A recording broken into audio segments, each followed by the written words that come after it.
Good morning, my name is Michelle Clover. I'm Head of Marketing at Farnborough International. Thank you for joining us today, Frazer. And can we just start off by talking a little bit about yourself, please? My name is Frazer Chesterman. I'm one of the partners of a business called FM Future. My colleague Marcus Stimpson is the other partner. We are exhibition specialists, I guess you would say. We've been working in the exhibition industry for, I'm just thinking, back into the mid-90s was when we started to read business publishing in magazines, and then working for Brintex in exhibitions, and then Vespa in exhibitions, and doing lots of international shows, launching, selling, buying, evolving exhibitions in over a period of 20 years. So a vast array of experience in the exhibition industry and events and summits and conferences. And what we're doing now is a number of things. We have a kind of couple of areas that we specialize in. One is our background is in events in the sort of high-end technology side, so things like the print industry. So we're very much focused on customers in that space, and we're also doing something which is quite interesting from the point of view of helping businesses to launch new events, and that's called Event Launchpad. So we're kind of two-sided in a way. At the moment, on the technology side and the kind of print industry, we're running a number of virtual events and virtual webinars, and obviously using the technology like Zoom to continue to talk to our marketplace and have conversations and carry on encouraging people to share ideas and thoughts and concepts so that we don't stop talking.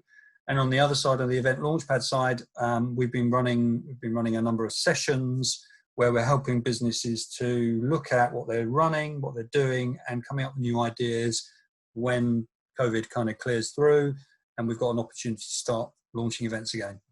What is the biggest challenge that you're facing during this time? In essence, it's about contact with other people. And I guess in the industry that we're in, exhibition industry, events industry is based on contact and networking and being able to have conversations and share ideas. And that's the biggest challenge for us, isn't it? Because we're not able to do that at the moment. So obviously, I'm keen to use other mechanisms like this, like Zoom, to talk to people, because actually I think that's part of what we do. And, I'd encourage anyone to do that. Thank you. What is it that you love most about events?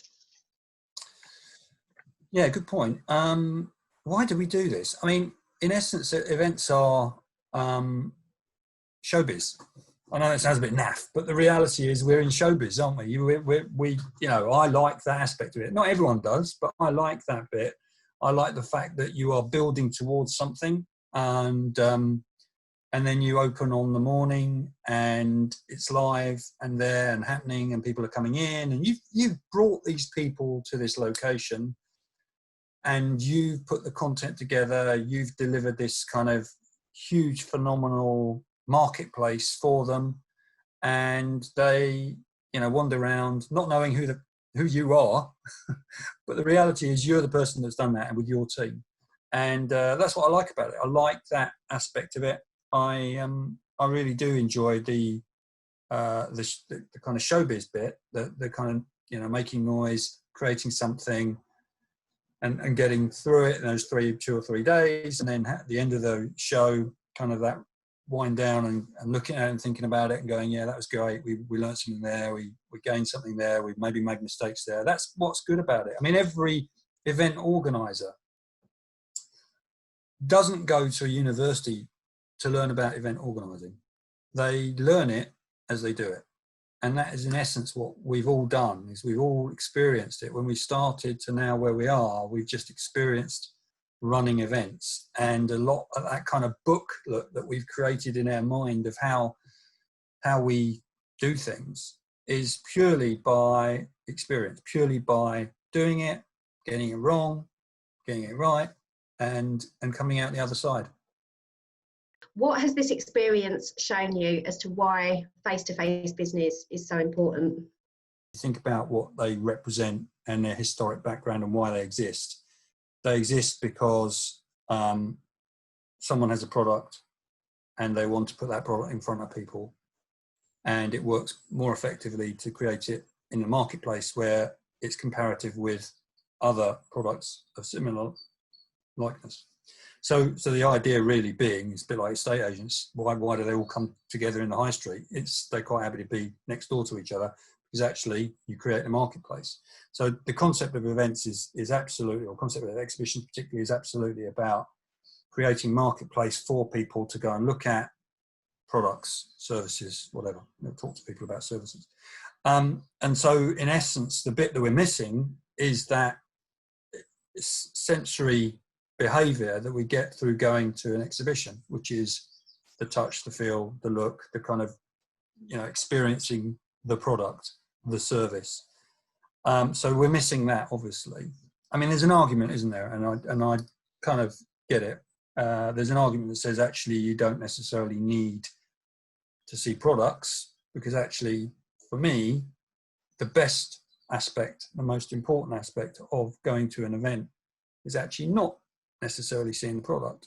It's talking to people, it's networking, it's passing a business card over, it's introducing yourself and your business and what you do and how you do it, and to see whether the person you're talking to and you get on, and there's some resonance of value in terms of what you're sharing, and that's what it's about. I mean, that's in essence what it's about. To me, it's about networking. It's about the contacts. We quite like to learn. We quite like to be challenged. We quite like to move from this point to this point, and that's innately human. And I think that's part of the exhibition events experience, which is, yes, it's about products in some degree.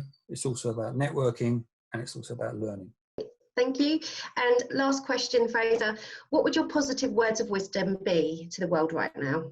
This is such a great opportunity to take that time to think about what you're doing, think about the way you run your business, and see whether you can disrupt yourself. Think differently.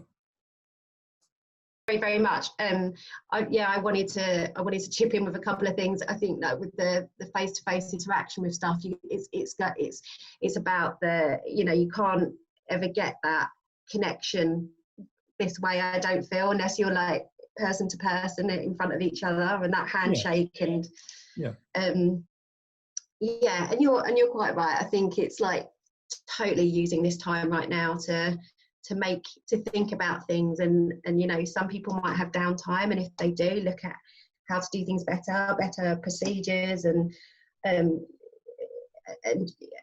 just look at them as being positive. And 2021 will be back. It'll be back with a bang, and things will start to get normal again. I mean, we may, the thing about this situation is we may have to adjust the way we behave, and that's not a bad thing. That's just about adjusting the way we behave. There might be some changes in the model of events. It might mean that events are not so grand and so open. Maybe they're a bit more targeted. We just don't know yet. We just don't know how we're going to come out of it and what it's going to look like. We don't know whether we're going to have social distancing in the future. I mean, clearly, if there's a vaccine or something that solves this, then we're back to normal. But the reality is, it's probably not going to happen straight away, and so we're still going to be nervous, anxious, concerned about going to space where you've got lots of people, 500 people. I mean, typically, as well as I do, if you go to a show, you are probably going to interact with 200 people over the day, depending on what how busy you are. That's a lot of people. So we might need to think about that. My sense is that what will probably happen, there'll be an evolution of our events, and there'll be some other events that the events maybe are a little bit more targeted. Maybe it'll be very specific about the people you invite, and the people that you invite will perhaps be the real decision makers. I don't know. I just kind of feel that in the early sort of stages of coming out of this, it will evolve, and there'll be sort of hybrid versions of events that are kind of slightly different from what we familiar with. The other thing is, you might argue a case to say that events that are open air I've got a better chance than events that are in deep in a hall. So you just don't know yet. We just don't know what the environment will look like. I mean, you know, obviously at Farnborough you have the flexibility. You have lots of different options that you can use. So I think you're well placed. If you would, you know, a venue with just one hall and that was it, you might be thinking, right, what can we do? We just don't know yet. So I think it's about being flexible and adjusting to the requirements that we need for going forward. Thank you very much.